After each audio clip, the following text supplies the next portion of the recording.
विशेष करके 2014, 19 और 24 में निरंतर पराजय के कारण एक बैंकरप्सी की स्थिति में पहुंच चुके हैं। ये लोग अपने राजनीतिक कार्यकलाप बना रहे हैं। शायद आजाद भारत में कोई राजनीतिक व्यक्तित्व के ऊपर इतनी कटु टिप्पणी दिया होगा कि आखिर बताओ आप है किसके साथ हो। एक वैचारिक दिशाहीनता की और दुविधा की समूह कांग्रेस पार्टी और उसकी नेता राहुल गांधी बन चुके हैं। लोकतंत्र में उनकी कोई लोक लाज बची नहीं। कांग्रेस पार्टी पहले ईवीएम के ऊपर झूठ बोलते हैं, कभी महाराष्ट्र की बात उठाते हैं, कभी हरियाणा की बात उठाते हैं।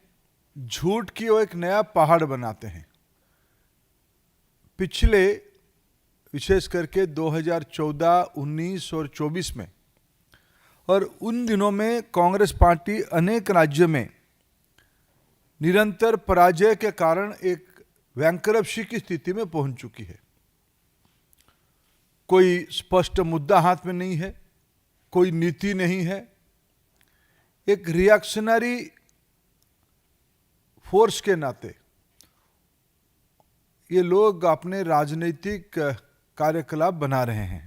पहले इन्होंने ईवीएम को मुद्दा बनाया था, फिर राफेल पे झूठ बोले, फिर सीमा के ऊपर चाइना के साथ हमारी डिस्प्यूट को चाइना के साथ दिए, भारत की सेना को, भारत की संप्रभुता को इन्होंने प्रश्न उठाया, जिसके बारे में न्यायपालिका ने शायद आजाद भारत में कोई राजनीतिक व्यक्तित्व के ऊपर इतनी कटु टिप्पणी दिया होगा कि आखिर बताओ आप है किसके साथ हो। मित्रों, इसीलिए मैंने कहा शुरू में, एक वैचारिक दिशाहीनता की और दुविधा की समूह कांग्रेस पार्टी और उसकी नेता राहुल गांधी बन चुके हैं।